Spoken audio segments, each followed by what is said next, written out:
అలాగే తెలంగాణలో రాజకీయాలు చూస్తున్నప్పుడు కాంగ్రెస్ పార్టీ పాలనలో ముఖ్యంగా ఇవాళ మంత్రివర్గాన్ని విస్తరించే అవకాశం ఉంది అన్నటువంటిది ఒక నిర్ణయం కనపడుతోంది. దాంతోపాటు పిసిసి ప్రెసిడెంట్ ఎవరు ఉండబోతున్నారు అన్నది కూడా చాలా ఉత్సాహభరితంగాను దట్టు ఒక I don't know what to say. ఇవాళ జనాల అభిప్రాయాలు వింటున్నప్పుడు, నాయకుల మాటలు గమనిస్తున్నప్పుడు మరి ఎంతవరకు నిజాయితీగా పిసిసి ప్రెసిడెంట్ను ఎన్నుకునే దాంట్లో ఒక ఏకగ్రీవ నిర్ణయం ఉంటుంది అన్నది I can't say that. Reason is that Congress పార్టీలో మితిమీరినటువంటి ప్రజాస్వామ్యం ఉంటుంది. ఎవరికి వారే పిసిసి ప్రెసిడెంట్గాను ప్రకటించుకోగలరు, అలాగే ముఖ్యమంత్రి కూడా మేమే అని చెప్పుకోగలరు. ఆ పార్టీలో ఉన్న ప్రత్యేకత అదే. కోర్స్ దాన్ని ప్రజాస్వామ్యం అందామా లేకపోతే అదుపులేని తనం అందామా అది వాళ్ళకే వదిలేద్దాం. బట్ తెలంగాణ రాజకీయాల్లో ముఖ్యంగా షాక్ ఇస్తున్నటువంటి అనేక అంశాల్లో బీఆర్ఎస్ పార్టీ నుంచి అనేక మంది క్యూ గడుతున్నటువంటి దశ చూస్తున్నాం పాలకపక్షానికి, దట్ ఈజ్ కాంగ్రెస్ పార్టీకి. మరొక పక్కన చూస్తే ఖచ్చితంగా బీజేపీకి అలాగే బీఆర్ఎస్కి ఒక మైత్రి బంధం ఉన్నది. బ్యాక్డోర్ పాలిటిక్స్లో వాళ్ళిద్దరూ ఆరితేరి ఇవాళ ఉన్నటువంటి కాంగ్రెస్ పార్టీని ఎలా ఇబ్బంది పెట్టచ్చు అనే ఆలోచనలు చేస్తున్నారు అన్నటువంటి విమర్శ కూడా ఉన్నది. ఈ విమర్శలతో పాటు నిన్న చూసినటువంటి పార్లమెంటు సమావేశాలలో కాంగ్రెస్ నాయకుడిగా రాహుల్ గాంధీ మాట్లాడినటువంటి విధానం కొత్తగా అనిపించింది, ప్రోత్సాహకరంగా అనిపించింది. అలాగే ఆ పార్టీ శ్రేణులకు కూడా కొంత ఆనందాన్ని ఇచ్చింది. ఆయన మాట్లాడిన తీరు కానీ, ఆయన లేవదీసిన అంశాలు కానీ. దాంతోపాటు ఇవాళ దానికి సమాధానం ఇస్తూ దేశ ప్రధానిగా ఉన్న మోదీ గారు కూడా మాట్లాడినటువంటి అనేక అంశాలు ఉన్నాయి. భారతదేశానికి స్వతంత్రం వచ్చిన తర్వాత కాంగ్రెస్ పార్టీలో జరిగినటువంటి అనేక పరిణామాలు అంటే 75 సంవత్సరాల క్రితంలో ఉన్నటువంటి విషయాలను కూడా ఇవాళ ప్రధాని మోదీ క్రోడీకరిస్తూ మాట్లాడారు. అందులో ఘాటైనటువంటి ఒక మాట అయితే చర్చనీయాంశం. ఏంటది? మనకి రాజ్యాంగం ఇచ్చినటువంటి, రచించినటువంటి ఒక మహామేధావిగా, దళిత నాయకుడిగానే కాదు ఆయన్ని, ఈ దేశానికి ప్రతిష్ట తెచ్చినటువంటి అంబేద్కర్, బాబాసాహెబ్ అంబేద్కర్ మీద కూడా ఆయన ఒక వ్యాఖ్య చేశారు. ఆయన్ని తొక్కేసింది నెహ్రూ గారని. మరి ఈ 70 సంవత్సరాల క్రితం ఆ విషయాలు ఇప్పుడు ప్రస్తుతానికి అప్రస్తుతంగా అనిపించవా అన్నది కూడా ఆలోచన చేయాలి. ఎనీహౌ దీని మీద చర్చిద్దాం. ఈ చర్చలో మనతో పాటు బీఆర్ఎస్ నేత, అధికార ప్రతినిధి డాక్టర్ దూదిమెట్ల బాలరాజు గారు, అలాగే బీజేపీ నేత కిషోర్ రెడ్డి గారు, తెలంగాణ కాంగ్రెస్ నేత మాధవి గారు, ముగ్గురు ఉన్నారు. ముగ్గురికి ధన్యవాదాలు తెలియజేస్తున్నాను డిబేట్కి బాధ్యతగా వచ్చినందుకు. అలాగే అంతే బాధ్యతగా మాట్లాడతారని ఆశిస్తూ ప్రారంభిస్తూ, yes good evening Balraj. Good evening sir. Good evening. ఏంటి మధ్య ఏదో హడావిడి చేస్తూ పోలీసులు నెట్టుకుంటా తోసుకుంటా తీసుకొని వెళ్ళి వ్యాన్లో పడేసిన సందర్భం, what is the reason? Sir ముందుగా మీకు, అదేవిధంగా బీఆర్కే న్యూస్ ప్రేక్షకులకి, యాజమాన్యానికి, ప్యానల్ పెద్దలకి నమస్కారం. ప్రధానంగా రాజేంద్ర సార్, మీరు కూడా సీనియర్ రాజకీయ విశ్లేషకులుగా ప్లస్ టీవీలో అనేక సంవత్సరాలు పనిచేస్తున్న వ్యక్తిగా తెలంగాణ సమాజంలో జరుగుతున్న ఈ పరిణామాలు అవుతుంది, రాజకీయ జంపింగ్ జపాంగిలు అందామా, కేసీఆర్ గారి భాషలో అన్ని పవర్ ఫ్లవర్స్ అందామా, ఏమందామా అనేది మీరే చెప్పాలి. ఓకే, ఆ జరుగుతున్న క్రమంలో వాస్తవంగా మా పార్టీ బీఫామ్ నుంచి కేసీఆర్ గారి నాయకత్వంలో గెలిచినటువంటి పోచారం శ్రీనివాసరెడ్డి గారితో సీఎం భేటీ, తదనంతరం జరిగిన పరిణామాలపై మా పార్టీ నుంచి గెలిచారు కాబట్టి, మా పార్టీ బీఫామ్ పై గెలిచారు కాబట్టి, కేసీఆర్ నాయకత్వంలో కారు గుర్తుపై గెలిచారు కాబట్టి మేము మాట్లాడదామని వెళ్ళాము. వెళ్ళినప్పుడు అక్కడ సీఎం ఉన్నారని మాకు తెలియదు. తదనంతరం ఏం చేశారు, అక్కడ సీఎం ఉన్నారు కాబట్టి మీరు అందుకు వెళ్ళారని చెప్పేసి మమ్మల్ని అరెస్ట్ చేయడం, అదేవిధంగా 9:30 వరకు మమ్మల్ని వాస్తవంగా అది పోలీస్ స్టేషన్ బెయిల్ ఇవ్వాల్సినటువంటి కేసు పైన 448, అదేవిధంగా 353, 41D ఈ 3 రకాల సెక్షన్స్ పెట్టి ఏకంగా 9:30కు మాకు బెయిల్ ఇచ్చిన సందర్భం చూసినాం. అక్కడ పోయినటువంటి వాళ్ళు పీపీ వాదిస్తారు. ఏమని వాదిస్తారంటే, అక్కడ పోయిన వాళ్ళ అందరి మీద అనేక రకాల కేసులు ఉన్నాయి, గతంలో ఉద్యమాలు ఉన్నారు, తెలంగాణ ఉద్యమం ఉన్నారు కాబట్టి మళ్ళీ ఇటువంటి అలజడులు చేస్తారు కాబట్టి వీళ్ళని జైలుకు పంపాలని చెప్పేసి పీపీ గవర్నమెంట్ నుంచి వాదించడం, ప్రత్యేకంగా ముఖ్యమంత్రి గారు ఎస్పెషల్గా వీళ్ళందరూ కూడా విద్యార్థి నాయకులుగా పనిచేశారు కాబట్టి వీళ్ళు ఎట్టి పరిస్థితుల్లో రానియద్దు అని చెప్పేసి అక్కసుతోటి జైలు వేసే ప్రయత్నం చేస్తే ఆ రోజు జడ్జి గారు నాంపల్లి కోర్టులో ఉన్నారు. వారు మాకు బెయిల్ ఇచ్చి విడుదల చేయడం జరిగి 9:30. మేము అడిగింది ఎక్కడ సార్, ప్రజాస్వామ్యంలో మీరు గతంలోనే చెప్పినారు మీ నుంచి ఆ రోజు బీఆర్ఎస్ పార్టీ వైపు 12 మంది ఎమ్మెల్యేలు వస్తే ఈ రోజు ఉన్నటువంటి ముఖ్యమంత్రి గారు ఆ రోజు పీసీ ప్రెసిడెంట్ గా ఉన్నారు. ఏం మాట్లాడారు సార్ రాజేంద్ర సార్? అన్ని ఛానల్లో ఉన్నది, సోషల్ మీడియాలో ఉన్నది, అన్ని రకాల మెయిన్ స్ట్రీమ్ ఛానల్లో కూడా వచ్చింది. ఎవరైతే పార్టీ మారిన కాంగ్రెస్ పార్టీ ఎమ్మెల్యేలు ఉన్నారో వాళ్ళని గాడిద మీద ఊరేగించండి, ఎట్టి కట్టేసి కొట్టండి, అదేవిధంగా రకరకాల అసలు మాట్లాడితే అభ్యంతరకరం మీలాంటి వాళ్ళ చర్చలో చాలన్నప్పుడు ఇటువంటి ఆ మాటలు చెప్పాలని కూడా మాకు చెప్పబుద్ధి కావట్లేదు. అటువంటి అభ్యంతరకరమైనటువంటి మాటలు మాట్లాడారు. మరి ఈ రోజు కాంగ్రెస్ పార్టీ చేస్తుంది అని చెప్పేసి నేను ఇలా ప్రశ్నిస్తా ఉన్నాను. కాదు బాలరాజు, ఒక్క విషయం అండి, ఆయన పార్టీ మారితే అంతగా మీరు ఆయన ఇంటి దగ్గరికి వెళ్ళి ఏదో ఒక ఉద్యమ స్వరూపంలాగా తిరగబడినట్టుగా, ఏదో ఘోరం జరిగిపోయినట్టుగా, ఎప్పుడు జరగనట్టుగా, మొట్టమొదటిసారి పార్టీ మారుతున్నట్టుగా ఇంతగా ఎందుకు మీరు స్పందించారు? రీజన్ ఏంటి సార్? నేను అంటున్నాను, ఇప్పుడు కొంతమంది ఇప్పుడు మళ్ళీ కాంగ్రెస్ వాళ్ళు మాట్లాడుతారు, మాట్లాడతారు, మీరు గతంలో మీరు చేయలేదా, మేము చేసినామంటారు సార్. గతంలో ఇదే పోచారం శ్రీనివాసరెడ్డి గారు తెలంగాణ ఉద్యమం జరిగేటప్పుడు అయ్యో అనేక మంది పిల్లలు చనిపోతా ఉన్నారు నా ప్రాంతం పిల్లలు, కాబట్టి ఖచ్చితంగా నేను తెలంగాణ ఉద్యమంలో నేను పాల్గొనాలని చెప్పేసి ఆ రోజు రాజీనామా చేసి బై ఎలక్షన్ లో పాల్గొని అమరవీల స్థూపం దగ్గరికి వచ్చి కన్నీళ్లు పెడితే అప్పుడున్న పోచారం శ్రీనివాసరెడ్డి గారిని ఆ రోజు బీఆర్ఎస్ పార్టీలో జాయిన్ చేసుకోవడం జరిగింది. ఈ రోజు సార్, ఈ రోజు వారికి కేసీఆర్ గారు స్పీకర్ గా చేశారు, వారి మొదటి ప్రభుత్వంలో మంత్రిగా పనిచేశారు, రెండో ప్రభుత్వంలో మళ్ళీ వ్యవసాయ శాఖ మంత్రిగా పనిచేసే సందర్భంలో తర్వాతకి స్పీకర్ గా చేసినారు. ఈ విధంగా అనేక రకాల అలా కొడుకుని డిసిసిబి చైర్మన్ చేశారు నిజామాబాద్ జిల్లాలో. ఈ విధంగా అన్ని అవకాశాలు కల్పించిన తర్వాతకి ఈజ్ నౌ 78, 79. మాలాంటి వాళ్ళకి యంగ్ జనరేషన్స్ కి విద్యార్థి రాజకీయాల నుంచి ఉద్యమం నుంచి వచ్చిన వాళ్ళకి ఆదర్శంగా ఉండాల్సిన మనిషి మరి ఏంది మీరు ఎందుకు పార్టీ మారుతున్నారని చెప్పేసి మేము పోయి అడగడం జరిగింది. అడగడంలో మా పార్టీ నాయకుడు, పార్టీ ఎమ్మెల్యే, మా పిఫామే గెలిచిన వారు, మేము వాళ్ళ ఇంటికి వెళ్తే మా ఎమ్మెల్యే అరెస్ట్ చేసినారు. మా ఎమ్మెల్యే ఇంటికి పోయి బేరసారాలు కట్టినాడు ముఖ్యమంత్రి, ఏమో రాజమార్గంలో పెడతా ఉన్నారు. ఇదొక అన్యాయం సార్. అరెస్ట్ చేస్తే రేవంత్ రెడ్డిని అరెస్ట్ చేయాలి, మాట్లాడితే రేవంత్ రెడ్డి మా ఎమ్మెల్యేని కొనుగోలు చేయడం కోసము మా ఎమ్మెల్యే ఇంటికి బేరసారాలు పోయినందుకు రేవంత్ రెడ్డిని ప్రశ్నించాలి సమాజం అంతా కూడా. మమ్మల్ని ఎందుకు అరెస్ట్ చేస్తుంది, మమ్మల్ని జైల్లో పెడతా సార్ అని మేము ప్రశ్నిస్తా ఉన్నాం. మరి అదే ప్రయత్నం దానం నాగేందర్ పార్టీ మారినప్పుడు ఎందుకు చేయాల? అన్నిసారి ఇప్పుడు నేను అందరు ఇప్పుడు అదే దానం నాగేందర్ మీద స్పీకర్ నోటీస్ ఇచ్చాం, అదే కడియం సీఆర్ మీద స్పీకర్ నోటీస్ ఇచ్చాం సార్. ఇవాళ అందరి నాయకుల మీద సార్ ఇవాళ ఎవరు సార్ జనం చేసుకుంటారు సార్. మిస్టర్ బాలరాజ్, ఇదే నోటీసు పోచారం శ్రీనివాసరెడ్డి గారికి కూడా ఇవ్వచ్చుగా. ఎందుకు చేశారు అని అంటే, పెద్ద ఆయన మెత్తగా ఉంటాడు, దానం నాగేందర్ అయితే కొద్దిగా గట్టిగా ఉంటాడు అన్నట్టుగా ఉన్నది. కానీ నాకు తేడా ఏం కనపడట్లా. బికాజ్ మీరు దానం నాగేందర్ ఇంకో మాట కూడా అర్థం చేసుకోవాలి. బీఆర్కే న్యూస్ ద్వారా మీలాంటి వాళ్ళ ముందు మేమేదో పోయి అడావుడు చేసేందుకో లేదా ఆందోళన చేసేందుకు పోలేదు. మేము పోచారం గారిని ఇట్లా సోషల్ మీడియాలో వస్తా ఉంది, మీ దగ్గరికి ముఖ్యమంత్రి వచ్చినని మాట్లాడుతా ఉన్నాం, నిజమేనా అని చెప్పి అడగడం కోసం పోయాం. అక్కడ ఉన్నటువంటి కాంగ్రెస్ వాళ్ళు, అక్కడ ఉన్నటువంటి వాళ్ళు మమ్మల్ని కొట్టడం వాళ్ళే కొట్టారు, తిట్టడం వాళ్ళే తిట్టారు, పోలీసులతో అరెస్ట్ వాళ్ళే చేయించారు, అడావుడి వాళ్ళే చేశారు. ఉన్న పత్రికా కథనాల్లో మీడియా మిత్రులు అక్కడ ఉన్నారు కాబట్టి మమ్మల్ని చూపించారు. లేకపోతే ఏం జరిగేదో అర్థం కాని పరిస్థితి. అంటే గుండాలతో కొట్టించడం, మమ్మల్ని ఈడిపించడం, పోలీసులతో లాఠీ దెబ్బలు కొట్టించడం, మమ్మల్ని అరెస్ట్ చేయడము, ఉస్మానియాకి వెళ్ళేసి మమ్మల్ని హెల్త్ చెకప్ చేయించడం, తర్వాత జైల్లో పెడతామని మాట్లాడడం. రేవంత్ రెడ్డి నాయకత్వం. Balraj, you are a doctorate. I would like to ask you a very simple question. మిమ్మల్ని ఎవరు కొట్టించారు కావాలని? రేవంత్ రెడ్డి గారు ముఖ్యమంత్రి గారు కావాల్సుకుని కొట్టించినారు. నా ఇష్టం వచ్చినట్టు చేస్తాను, నా ఇష్టం వచ్చినట్టు కొనుగోలు చేస్తాను, నా ఇష్టం వచ్చినట్టు బీఆర్ఎస్ ఎమ్మెల్యే చేర్చుకుంటాను.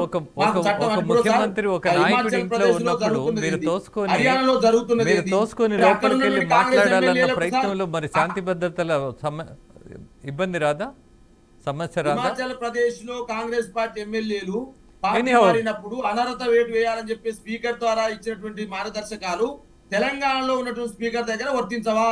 తెలంగాణలో రాజ్యాంగం అమలు కాదా? ఓన్లీ హిమాచల్ ప్రదేశ్ లో మాత్రమే అమలైద్దా రాజ్యాంగము? సరే అడుగుదాం, ఒకసారి మాధవి గారిని అడుగుదాం.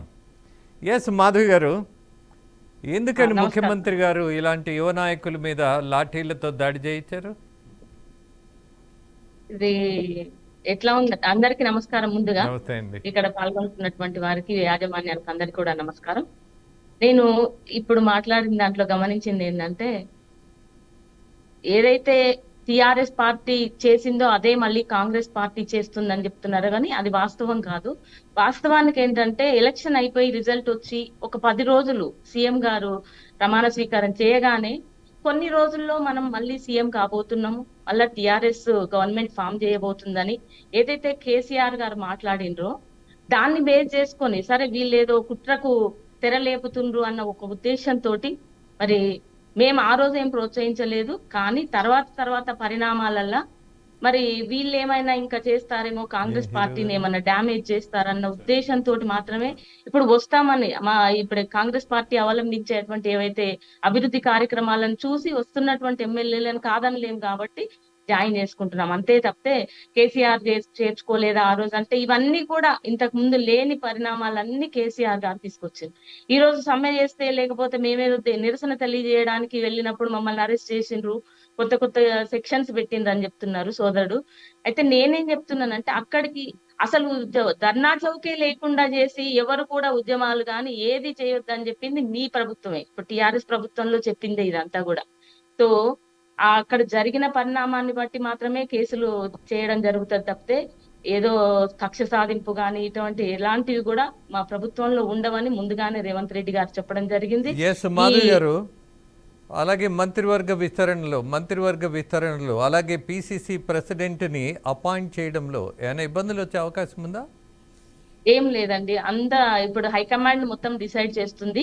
అది ఇక్కడ చేసే డిసిషన్ కాదు కాబట్టి హైకమాండ్ ఏదైతే డెసిషన్ తీసుకుంటుందో దాని ప్రకారంగానే పిసిసి ఎవరికి ఇచ్చినా కూడా మేము అందరూ కూడా యాక్సెప్ట్ చేయడం జరుగుతుంది. ఎటువంటి దీంట్లో మంత్రివర్గం కానీ అది విస్తరించినా కూడా అంతా కూడా ఏఐసిసి చూసుకుంటుంది. దాని ప్రకారమే ఇక్కడ కూడా సానుకూలంగా చాలా మంది అంటున్న మాట ఏంటంటే, మొట్టమొదటిసారి రేవంత్ రెడ్డి ముఖ్యమంత్రి అయిన తర్వాత కాంగ్రెస్ పార్టీలో ఒక సిస్టమ్ అడాప్ట్ అయ్యింది.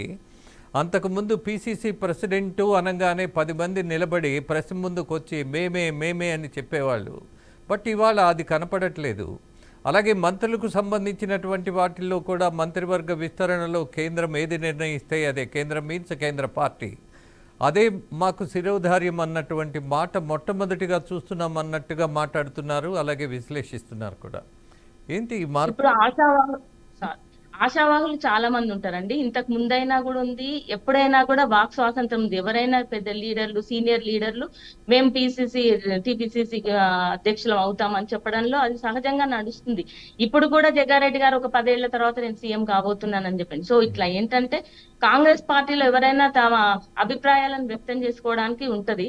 సో అట్లనే ఎప్పుడైనా జరిగే పరిణామమే ఈసారి కూడా అట్లా కొంతమంది పేర్లు, ఇప్పుడు ఎస్సీలకు రిజర్వేషన్ అంటే ప్రియారిటీ ఇచ్చినట్టయితే కొంతమంది పేర్లు, బీసీలకు ఇచ్చినట్టయితే కొంతమంది పేర్లు, ఓపెన్ గా అయితే కొంతమంది, ఇట్లా ప్రతి పేర్లు కూడా చాలా వస్తున్నాయి. కానీ హైకమాండ్ ఏదైతే డిసైడ్ చేస్తుందో దాన్ని మాత్రమే పరిగణలోకి తీసుకుంటాం కాబట్టి ఎప్పుడు ఉన్నటువంటిదే ఇప్పుడు కూడా నడుస్తుంది. ఆశావాహులు చాలా మంది ఉన్నారు, వాళ్ళందరూ కూడా అడుగుతున్నారు.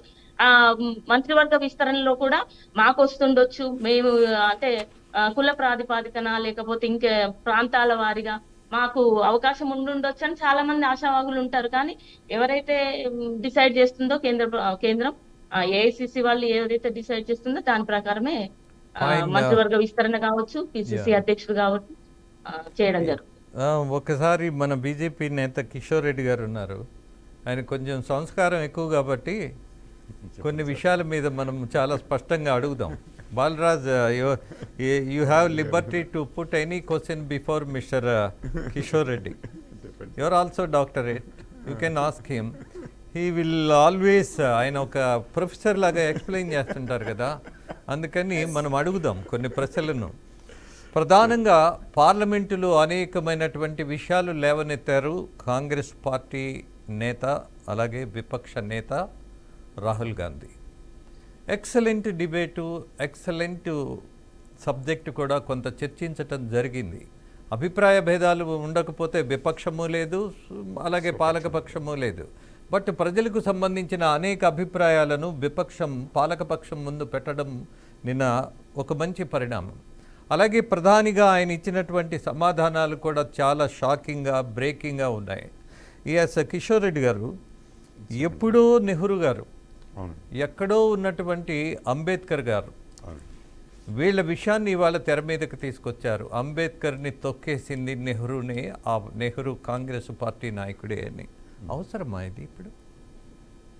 ముందుగా రాజేంద్ర గారు మీకు, అట్లాగే బాలరాజ్ యాదవ్ గారికి, మాధవి గారికి, మన బీఆర్కే న్యూస్ ప్రేక్షకులందరికీ నమస్కారం అండి. నేను అంటే మీరు అనేది ప్రెసిడెన్షియల్ అడ్రస్కి థ్యాంక్స్ చెప్తూ ఇప్పుడు చేసిన స్పీచ్ మోదీ గారు నేను చూడలేకపోయాను. ఏ సందర్భంలో అన్నారో నేను చూడలేదండి. ఎందుకంటే వెరీ సెన్సిబుల్ సబ్జెక్టు, మీరు చూడలేదన్న తర్వాత నేను పదే దాంట్లో వస్తున్నాను ఇక్కడికి, అందుకని చూడలేకపోయాను. ఎస్.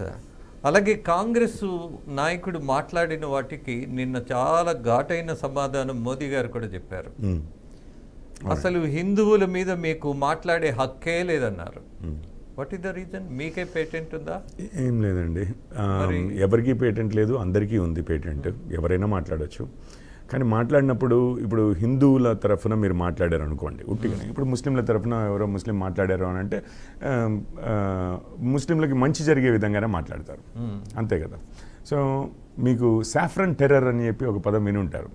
ఎప్పుడైనా టెర్రరిజంకి ఒక మతం లేదు అని చెప్తూ ఉంటారు. మళ్ళీ టెర్రరిజం అయినప్పుడు terrorism does not have a religion అంటారు. ఎందుకనంటే ప్రపంచవ్యాప్తంగా ఏవైతే టెర్రరిస్ట్ యాక్టివిటీస్ అవుతున్నాయో అందులో వాళ్ళ మతాలను తీసుకొచ్చి ఎక్కువగా ఏ మతస్థులు కనిపిస్తున్నారు అన్న దాన్ని బట్టి అట్లా మాట్లాడుతుంటారు చేయబట్టి. ఇప్పుడు నేను మతాల పేర్లు కూడా తీసుకోను, అది మీరు అన్నట్లుగా సంస్కారానికి సంబంధించిన విషయం.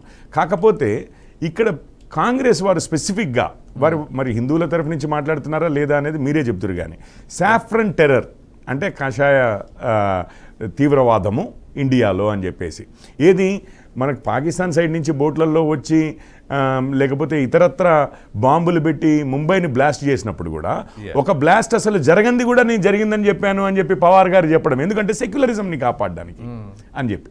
రెండో విషయం చెప్తాను, దిగ్విజయ్ సింగ్ గారు ఈ సాఫ్రన్ టెర్రర్ అంటే ఇండియాలో జరిగిన వాటికి అసలు ఆర్ఎస్ఎస్ వెనకాల ఉంది, లేకపోతే హిందూ తీవ్రవాద సంస్థలే వెనకాల ఉన్నాయి, ఈ తీవ్రవాద యాక్టివిటీస్కి వెనకాల ఉంది వీరు అన్న టైప్లో మాట్లాడారు. రాహుల్ గాంధీ గారు మరి హిందువుల తరఫు నుంచి మాట్లాడుతున్న వారైతే విదేశీ దౌత్యవేత్తలను కలిసినప్పుడు వికీలీక్స్ లీక్ చేసిందండి ఇదంతా మొత్తం ఇన్ఫర్మేషన్. అసలు వాళ్ళ కేబుల్స్ ఉంటాయి కదా, వాళ్ళ హెడ్ క్వార్టర్స్కి వాళ్ళు పంపించుకుంటుంటారు, మేము ఇప్పుడు రాహుల్ గాంధీ గారిని కలిసాము, ఇది ఈ సంభాషణ జరిగింది, అందులో ఇది చెప్పాడు అని చెప్పి పుస్తకాలు కూడా వచ్చాయి. సో అందులో వారు చెప్తూ నాకు ఇక్కడ వేరే ఎటువంటి వాటితోటి భయం లేదు, అంటే అక్కడ కాశ్మీర్లో అవుతున్న దాంతో భయం లేదు, ఇక్కడ పంజాబ్లో భయం లేదు, నార్త్ ఈస్ట్లో జరుగుతున్న దాంతో భయం లేదు, నక్సలిజము ఇట్లాంటి లెఫ్ట్ వింగ్ ఎక్స్ట్రీమిజం అంటాము వాటితో భయం లేదు, కానీ Hindu extremism is the greatest danger to India అని అంటాడు. సో మరి ఎక్కడ వీళ్ళకి ఆ హిందూ ఎక్స్ట్రీమిజం కనిపించిందో ఏం జరిగిందో మనకు తెలియదు. సరే మోడీ గారు వచ్చారు నిన్న, వారు వచ్చేసి మీరేనా ఠేకేదారా అంటారు, కరెక్టే కాదు అని అన్నాము. అందుకనే రాముల వారిది ప్రాణప్రతిష్ఠ జరుగుతుంటే అందరినీ రమ్మని చెప్పి అన్నాము, కాదు దానికైతే మేము రాము అని అంటారు. ఈరోజు మేము అక్కడ ఓడిపోతే కూడా 500 సంవత్సరాల క్రితము బాబర్ సైన్యంలో సేనాధిపతి ఒకడు వచ్చి ఆ గుడిని ధ్వంసం చేసి మసీద్ కట్టారు కదా, ఆ రోజు వాళ్ళు ఏమనేవారు, అరే మీ దేవుళ్ళు పవర్ఫుల్ కాదు, చూడండి మీ కళ్ళ ముందే కొడుతున్నాము, మీ దేవుళ్ళు ఫాల్స్ దేవుళ్ళు, మేము గుళ్ళు నాశనం చేసినా ఎవరు ఏం చేయలేరు, చూడండి మా దేవుడు పవర్ఫుల్ అన్న టైప్లో వాళ్ళు ఏమైనా కానీ మతోన్మాదులే అనుకోండి, బాబర్ సంతతికి చెందిన వారు మతోన్మాదులు అనుకోండి. ఆ విధంగా అవహేళన చేస్తూ అసలు మీ దేవుడు నిజమైన దేవుడు కానే కాదు అని చెప్పి గుళ్ళు నాశనం చేశారు కదా. ఇప్పుడు ఏమంటున్నారు, మీరు మళ్ళీ గుడి కట్టిస్తే మేము రాము, చూసారా ఆ దేవుడు మిమ్మల్ని ఇప్పటికి కూడా కాపాడలేదు, మీకు ఆ సీటే ఓడిపోయారు అన్న టైప్లో మాట్లాడుతున్నారు. ఇక మరి ఏం చేయాలండి, మరి ఎవరు టేకేదారులు? నిజంగానే రాముడి ప్రాణప్రతిష్ఠ జరుగుతుంటే మేము రాము, కానీ మీరొక్కరిదే సొంతం కాదు హిందూ మతం అని అంటారు. హిందూ మతం గురించి మనం ఏం మాట్లాడినా విదేశీ దౌత్యవేత్తలతో మాట్లాడినప్పుడు మనం ఏం మాట్లాడతాము, హిందూ ఎక్స్ట్రీమిజమే బిగ్గెస్ట్ థ్రెట్ టు ఇండియా అంటాము. పాకిస్తాన్ కాదట, చైనా కాదట, కాశ్మీర్లో జరుగుతున్నది కాదట, పంజాబ్లో అంతకుముందు ఖలిస్తాన్ ఆ సమయంలో కాదట, ఇప్పుడు నార్త్ ఈస్ట్లో అంతకుముందు ఉన్న ఇన్సర్జెన్సీ కాదట, లెఫ్ట్ వింగ్ ఎక్స్ట్రీమిజం అంటే నక్సలిజం కాదట, ఇవన్నీ కాదట. హిందూ ఎక్స్ట్రీమిజం అంట. సో ఇట్లాంటివన్నీ మాట్లాడుతూ మళ్ళీ మీరు ఒక్కరే కాదు టేకేదారు మేము కూడా అని అంటే మేము కాదని ఎప్పుడు అన్నాం. హిందూ మతంలో నిజంగానే ఈ హిందూ సాంప్రదాయం కూడా మీకు తెలుసు, ఆలోచన విధానం తెలుసు. మనం ఒకటే నిజము అని చెప్పని, ఒకటే నిజం ఉన్నా ఏదో ఏకం సత్ విప్ర బౌద్ధ వదంతి అంటుంటారు చూసారా, ఈ టైప్లో మీకు ఒకటే సత్యం ఉన్నా కానీ ఒక్కొక్కళ్ళం ఒక్కొక్క తీరుగా చూస్తాం. అందుకనే మనం ఏ దేవుడికి మొక్కుకున్నా, ఎవరికి మొక్కుకున్నా, ఏ విధంగా ఆలోచించుకున్నా అన్నిటి కూడా అన్ని దేవుడికే చేరుతాయనే భావన మనకుంది.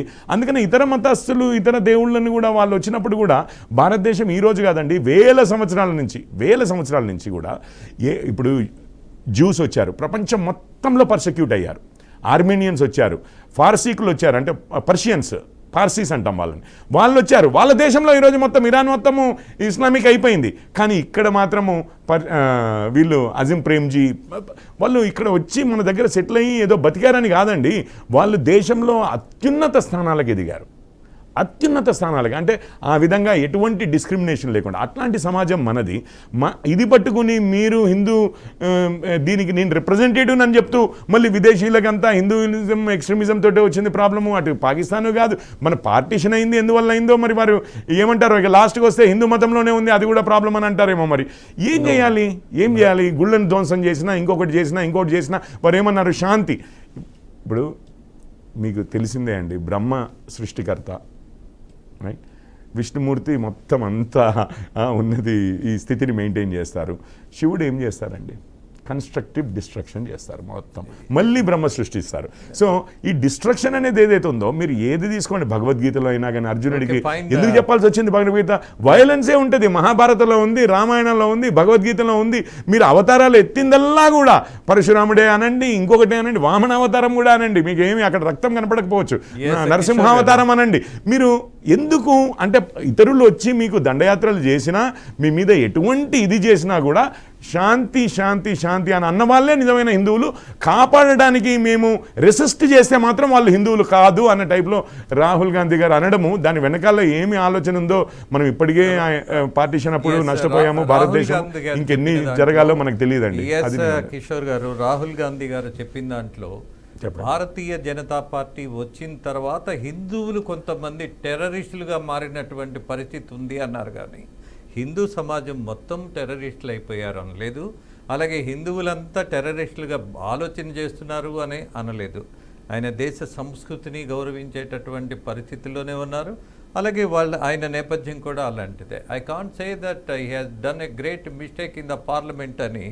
బట్ మీరు ఇంకో మాట అన్నారే, దేవుళ్ళ గురించి, పురాణాల గురించి. భారతదేశానికి ఒక రాజ్యాంగం ఉన్నది, ఈ ఓటర్స్కి ఒక శక్తి ఉన్నది, ఎవరిని ఎప్పుడు ఎలా ఎన్నుకోవాలి అన్న దాని మీద. We have very clarity about constitution and other things. దేవుళ్ళకి మతాలకి ముడిపెట్టాల్సిన అవసరం లేదంట నేను.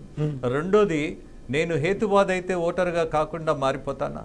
మారారు కదా, ఉంటాను కదా. మీరు ముగ్గురు దేవుళ్ళ గురించి ఈయన ఇది చేస్తాడు, ఈయన ఇది చేస్తాడని, ఈయన శాఖ ఇది, ఈ మంత్రి గారి పని ఇది అన్నట్టు చెప్పారు. అంటే going to believe all though things.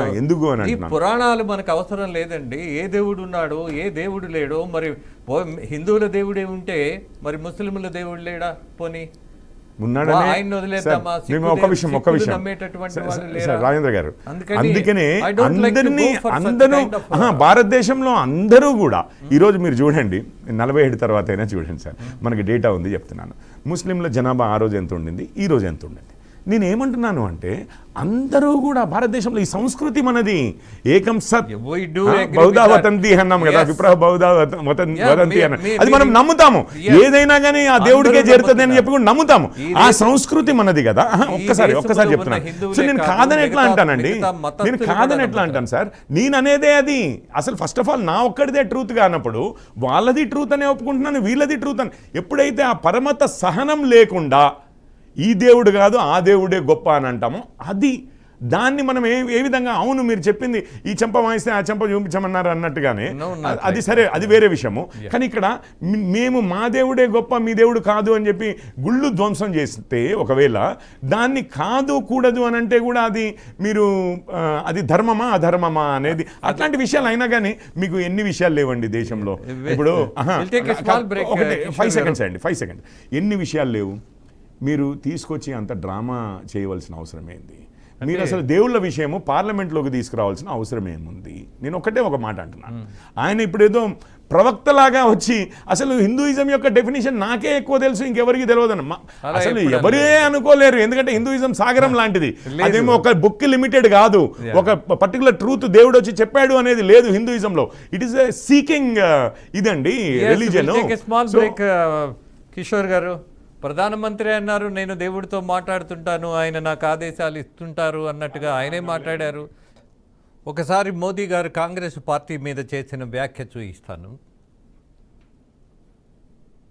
Category status over the last 5 weeks after the result has come, the ruling party in Andhra Pradesh has sponsored, enabled a brutal wave of organized demanding special category status. Over the last 5 weeks after the result has come, the ruling party in Andhra Pradesh has sponsored, enabled a brutal wave of organized violence on the leadership and cadres and sympathizers of ISR Congress party, sir.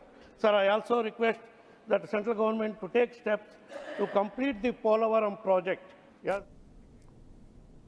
I'm sorry, పొరపాటుగా మా వాళ్ళు వేసినటువంటిది, but continue చేద్దాం. Yes Balraj గారు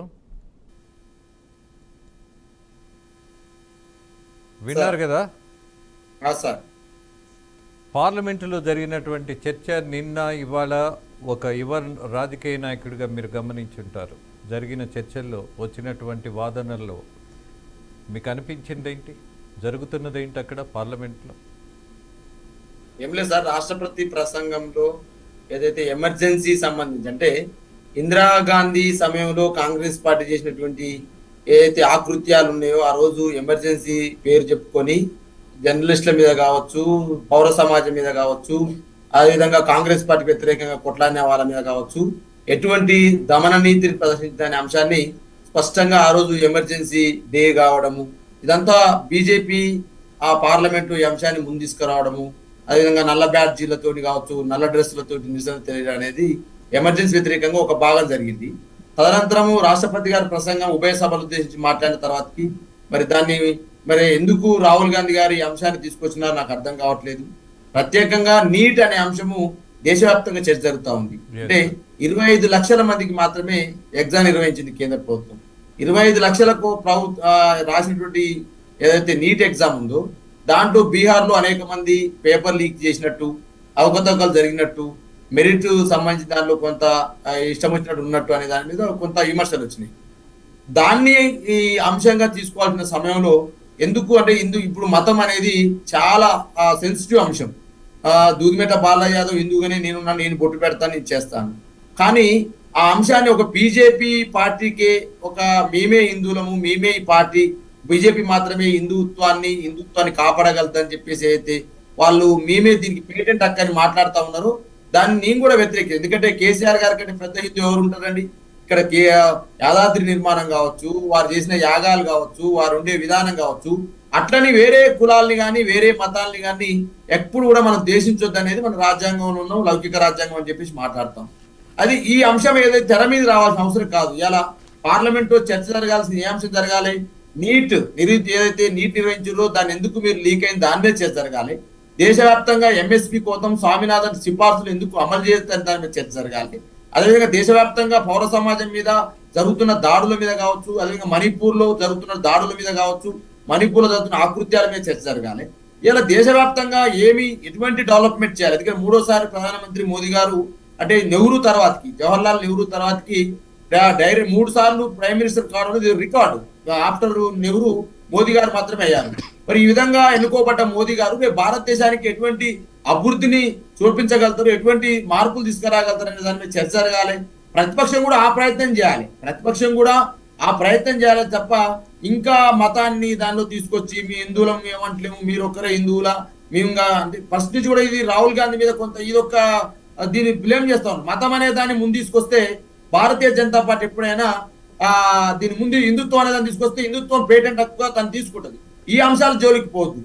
దేశవ్యాప్తంగా జరుగుతున్న ఈ అంశాలు ఈ మతం జోలికి కాకుండా, హిందుత్వం జోలికి కాకుండా దేశవ్యాప్తంగా జరుగుతున్న దాడుల మీద పోవాలి, మణిపూర్లో జరుగుతున్న దాడుల మీద పోవాలి, దేశవ్యాప్తంగా అన్ని రాష్ట్రాలలో ఇలా ముఖ్యమంత్రులు, జార్ఖండ్ ముఖ్యమంత్రి హేమంత్ సోరెన్ గారిని జైల్లో పెట్టడం కావచ్చు, ఒకవైపు కేజ్రీవాల్ ని జైల్లో పెట్టడం కావచ్చు, దేశవ్యాప్తంగా అనేక మంది విపక్ష నాయకుల మీద జరుగుతున్న ఈడీ దాడుల మీద కావచ్చు, దేశవ్యాప్తంగా జరుగుతున్నటువంటి ఐటీ దాడులు కావచ్చు, దేశవ్యాప్తంగా జరుగుతున్నటువంటి రకరకాల సంఘటనల మీద చర్చ జరగాల్సిన అవసరం, రాష్ట్రపతి ప్రసంగంలో అటువంటి లేవు అని చెప్పేసి చర్చ పెట్టాలి తప్ప మరి ఇక్కడ ఎందుకు రాహుల్ గాంధీ అంశాన్ని తెరది మీద తీసుకొచ్చి నాకు అర్థం కాలే. అక్కడ ఒక విషయం, రాహుల్ గాంధీ గారు మెన్షన్ చేసిన వాటిల్లో నీటికి సంబంధించింది ఉంది, అలాగే ధనవంతులకే కేవలం మెడికల్ సీట్లు ఇచ్చేటటువంటి విధానం ఇందులో ఉన్నది అని ఎత్తి చూపించారు. దేర్ ఇస్ నో డౌట్ అంశం హిందుత్వం మీదనే ఎక్కువ జరిగింది తప్ప మిగతా నీట్ అంశం ఒక పప్పు యాదవ్ మాత్రమే, ఒక ఎంపీగా బీహార్ నుంచి గెలిచిన పప్పు యాదవ్ మాత్రమే తన టీ షర్ట్ మీద రీకాండక్ట్ నీట్ అని చెప్పి తీసుకొని వచ్చారు. కానీ ఎక్కువ హిందుత్వం అనే దానికి వచ్చే వరకే ఇదే హైలైట్ అయింది తప్ప ఈ అంశాలు అన్ని కారణం ఏంటంటే విపక్ష నాయకుడిని అమిత్ షా గారు కూడా మాట్లాడారు, మీకు హక్కు లేదు హిందువుల గురించి మాట్లాడే హక్కు లేదు అని. ఆయన హిందువుల గురించి కంటే కూడా దేశంలో ఉన్నటువంటి పరిస్థితులను వివరించే ప్రయత్నం చేసినట్టుగా తీసుకోలేకపోయింది పాలకపక్షం. ఎస్ మాధవి గారు. నేనేమంటున్నా అంటే ముందుగా ఈ ప్రస్తావన తెచ్చింది కూడా మోడీ గారే. ఎలక్షన్ల సమయంలో రేపు మళ్ళీ కాంగ్రెస్ ప్రభుత్వం వస్తే ముస్లింలు హిందువుల మీద పడి వాళ్ళ పుస్తకాలు లాక్కుంటారు అన్నది పెద్ద ఇష్యూ అయింది అప్పుడు, ఇంతకు ముందే అంటే ప్రచార సమయంలో ఈ మాట మాట్లాడేట్టు. మొన్న పార్లమెంటులో రాహుల్ గాంధీ గారు మొదటిగా మణిపూర్ ఇన్సిడెంట్, మీరు మణిపూర్ ఎందుకు వెళ్ళలేదు, ఇన్ని రాష్ట్రాలు అది భారతదేశంలో భాగం కాదా అని కూడా అడిగారు. సో నీట్ గురించి కూడా ప్రస్తావన తేవాలి అంటే అక్కడ పార్లమెంట్ లో అవకాశం ఇవ్వలేదు. సో ఇవన్నీ కూడా ప్రస్తావిస్తూనే హిందూ అంటే మీరు ఒక్కరే కాదు, హిందూ ధర్మం అంటే అహింస అని చెప్పడంలో భాగంగా ఆయన చెప్పింది. అంతే తప్పితే హిందువులు మీరు కాదు అని కాదు, మీరు హింసను ప్రేరేపిస్తున్నారు కాబట్టి మీరు హిందువులకు ఉండే లక్షణం మీది కాదు అని చెప్పడంలో ఆయన హిందుత్వం తీసుకురావడం జరిగింది. అంతేగాని మతం మీద మాట్లాడాలనో లేకపోతే ఇంకా ఇష్యూస్ అన్ని కూడా మాట్లాడడం జరిగింది. ఈ రోజు పార్లమెంట్ లో సుదీర్ఘంగా చర్చ జరిపారు రాహుల్ గాంధీ గారు. సో మొదటి ఎవరైతే వ్యతిరేకంగా ఎక్స్ పార్టీ వాళ్ళు ఉంటారు వాళ్ళందరి మీద కూడా ఈ రోజు సిడి ఐడి ఎంక్వైరీలు జరుగుతూనే ఉన్నాయి. ముఖ్యమంత్రులందరూ జార్ఖండ్ ముఖ్యమంత్రి కావచ్చు, ఢిల్లీ ముఖ్యమంత్రి, వీళ్ళందరి మీద కూడా ఐడి రైట్స్ జరుగుతున్నాయి. ప్రతి దగ్గర కూడా ప్రతిపక్షంలో ఉన్న ప్రతి లీడర్లను కూడా వీళ్ళు వెంటాడుతూనే ఉన్నారు.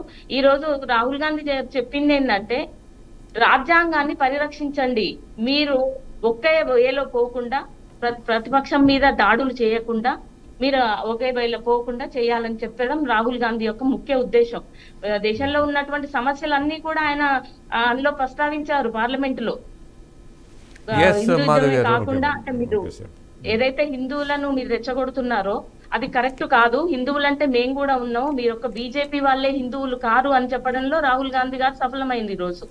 మరొక విషయం మీకు తెలంగాణకు వద్దాం మాధవి గారు. ఇవాళ మంత్రివర్గ విస్తరణ జరగబోతున్నప్పుడు బీజేపీ ఎదురు చూస్తున్నట్టుగా మాట్లాడుతోంది.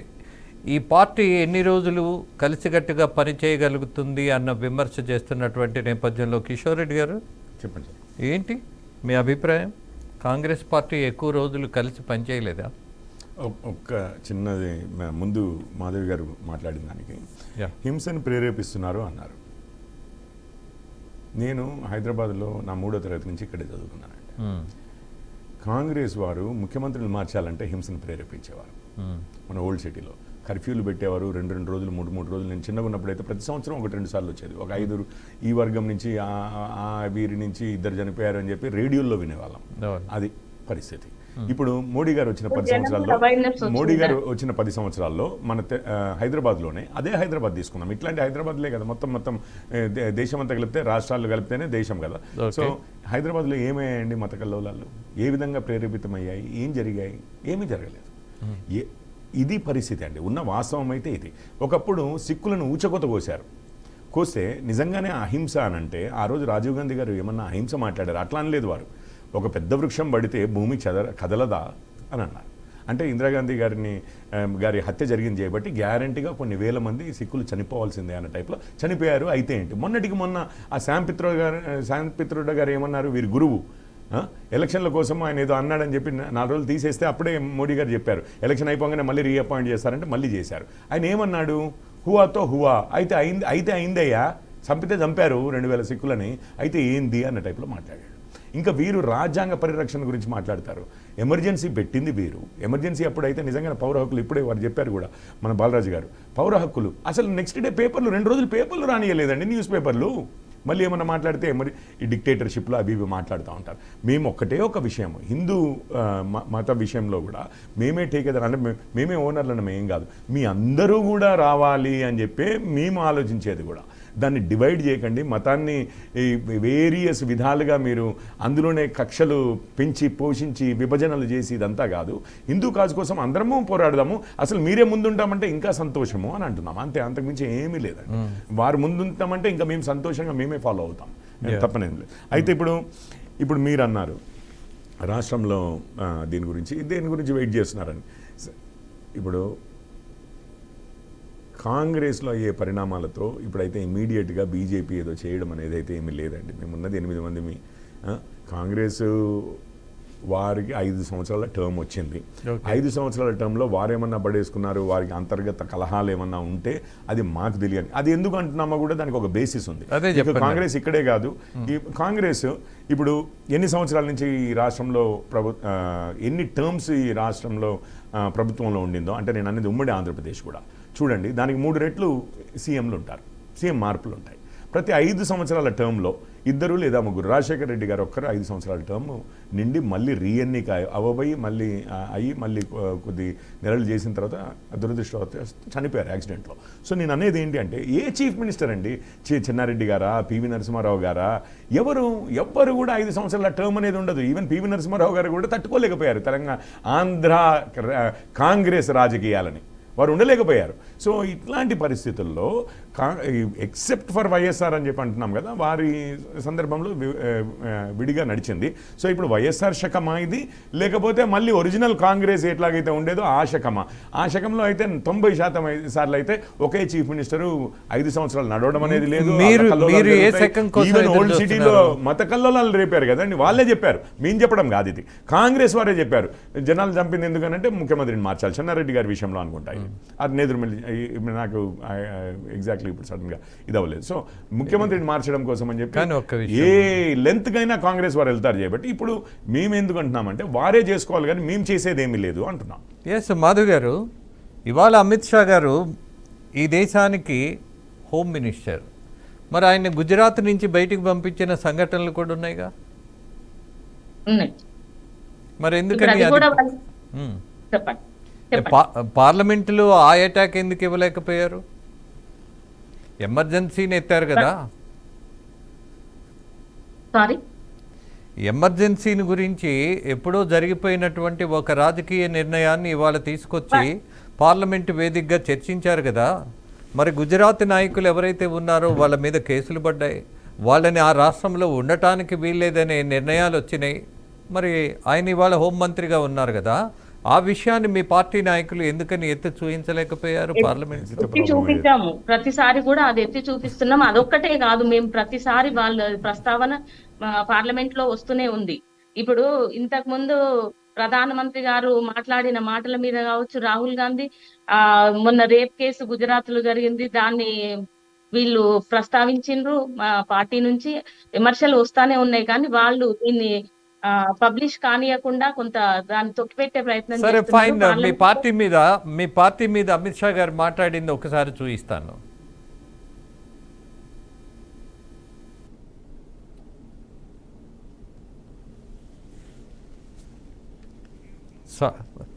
మోదీ గారు మాట్లాడింది చూపిస్తున్నా.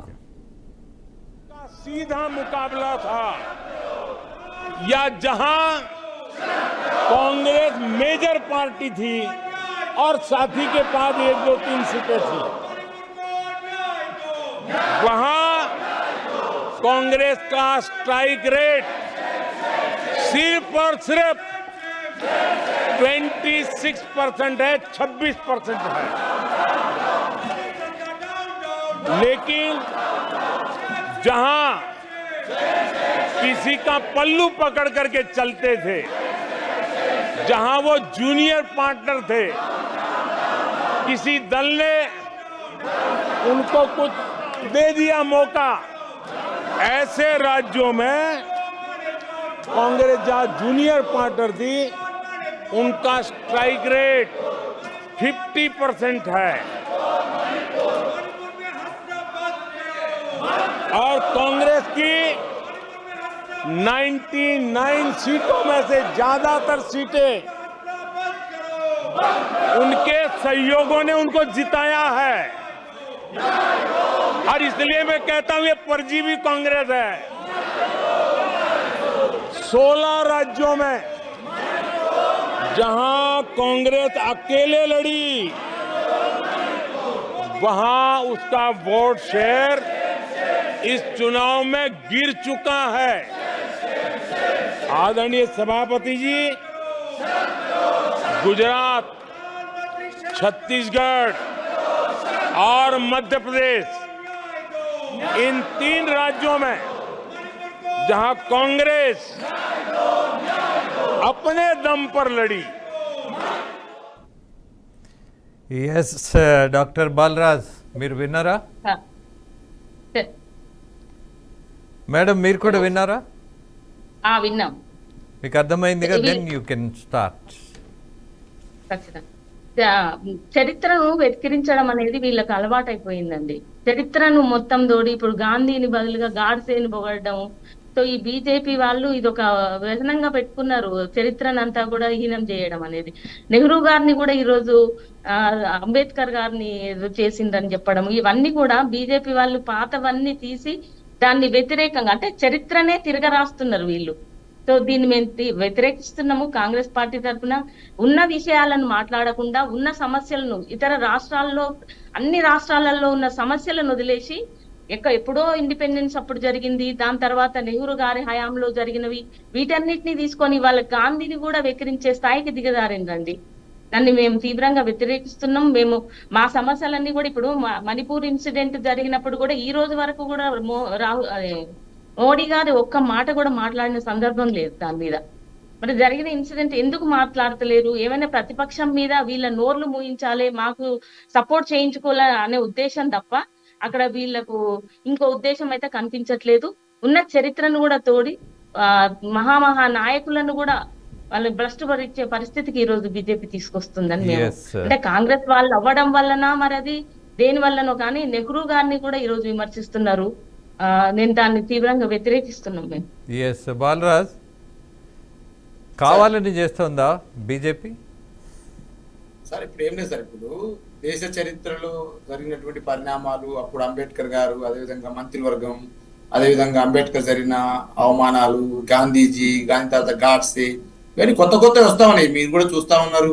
వాస్తవంగా గాడ్సే ఏం పాత్ర ఏంటి, గాంధీ పాత్ర ఏంటి, నెహ్రూ పాత్ర ఏంటి, పటేల్ పాత్ర ఏంటి, అదంతా చరిత్ర. ఇదంతా మనం ఇప్పుడు కొత్త అంశాలు తెర మీద తీసుకొచ్చి అసలు అంశాలని పక్కదో పట్టించే ప్రయత్నమే. ఈ దేశం ఈ రోజు ఎదుర్కొంటున్న నిరుద్యోగ సమస్య ఏంటి, ఈ దేశం ఈ రోజు ఎదుర్కొన్నటువంటి రైతు సమస్యలు ఏంటి, ఈ దేశం ఎదుర్కొన్నటువంటి అల్లర్ల మణిపూర్ సంబంధించిన సమస్య ఏంటి, ఈ దేశంలో ఉన్నటువంటి నల్ల చట్టాలు తీసుకొస్తూ రైతాంగం మీద రుతున్న అంశాలు ఏంటి, విద్యుత్ రంగం పరిస్థితి ఏంటి, వ్యాపార రంగం పరిస్థితి ఏంటి, వ్యవసాయం పరిస్థితి, ఈ అంశాలు చర్చ పెట్టాలి కదా సార్ రాజేంద్ర సార్.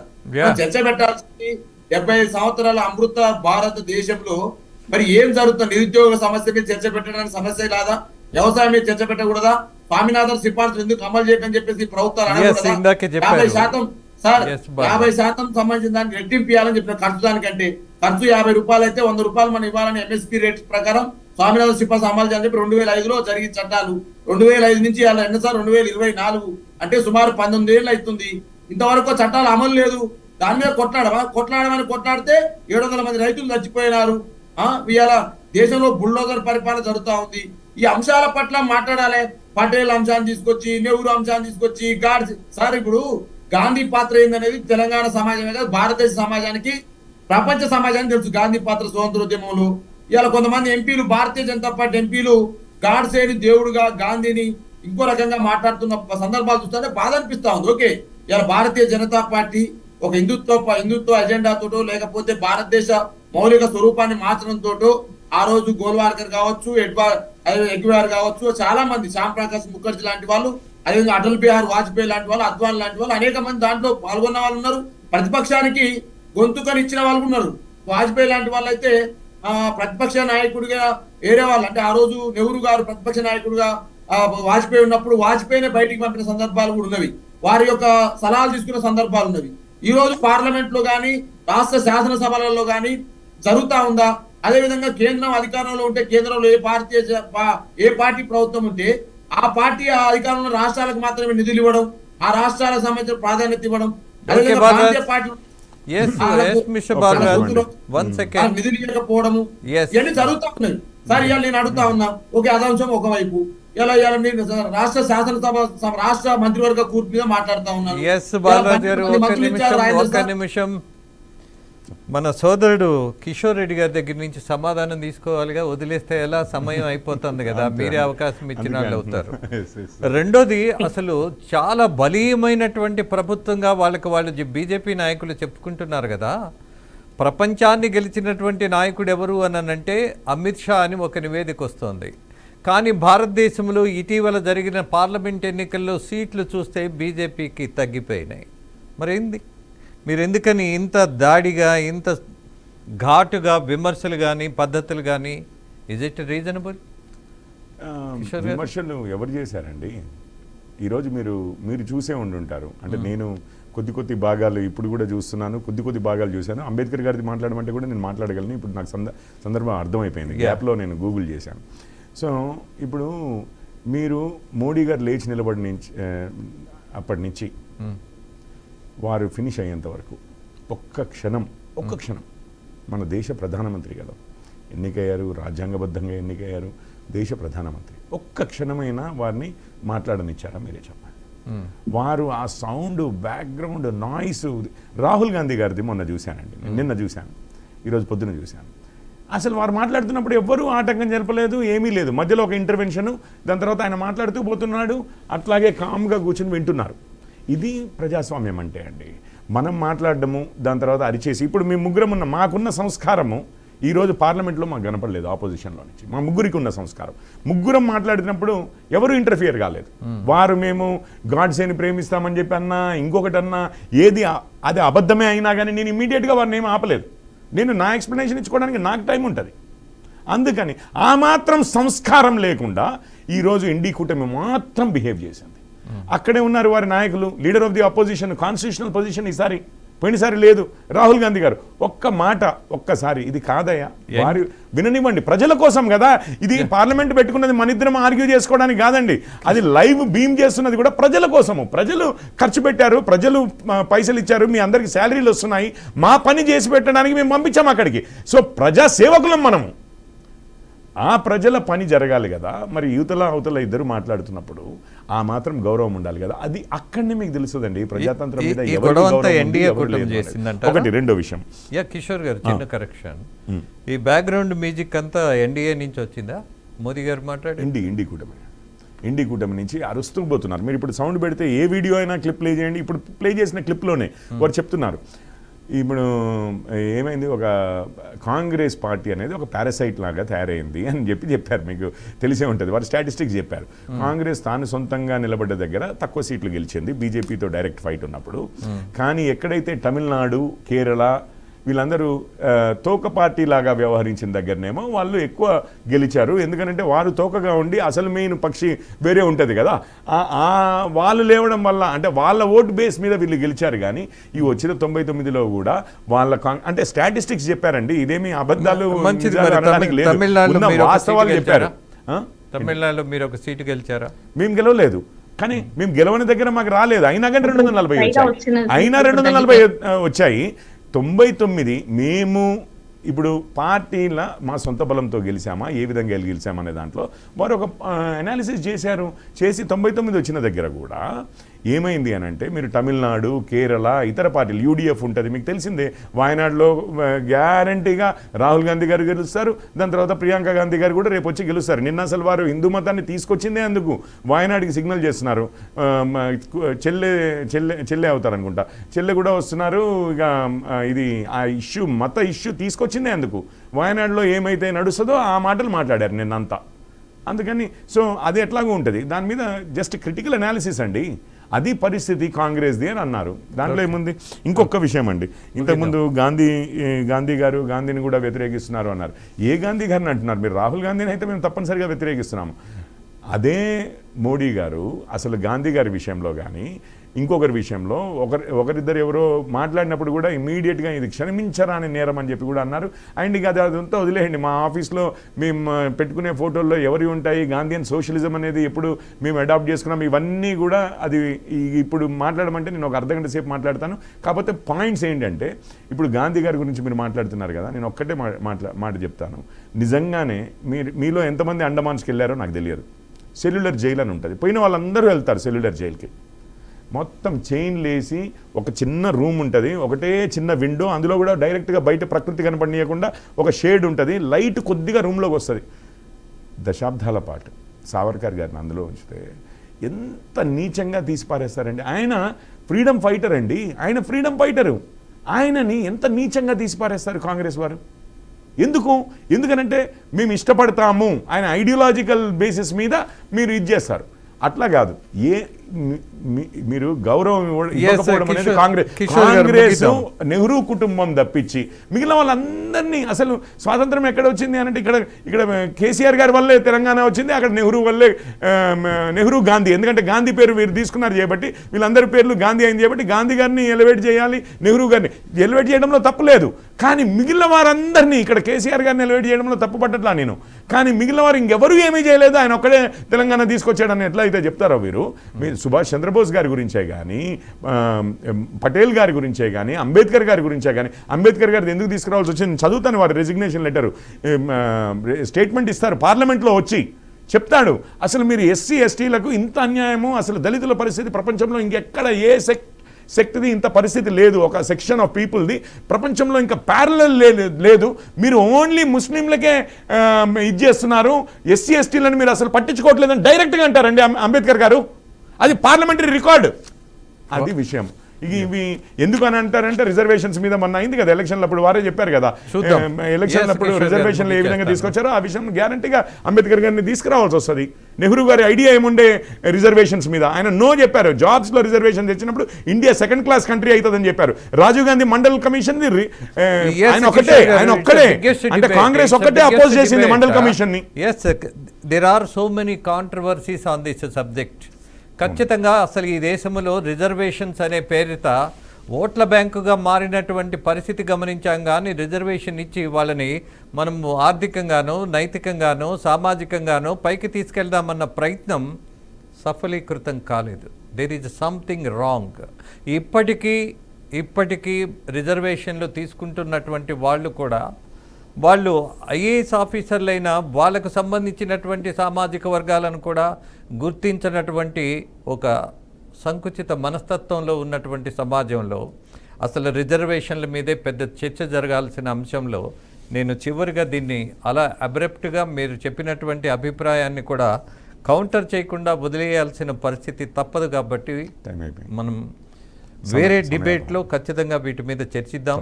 మాధవి గారు, అలాగే డాక్టర్ బాలరాజ్ అండ్ కిషోర్ రెడ్డి గారు, ముగ్గురికి ధన్యవాదాలు తెలియజేస్తున్నా. సహకరించినందుకు మీ అందరికీ మళ్ళీ ధన్యవాదాలు చెప్తూ ముగిస్తూ నమస్తే, మీ రాజేంద్ర.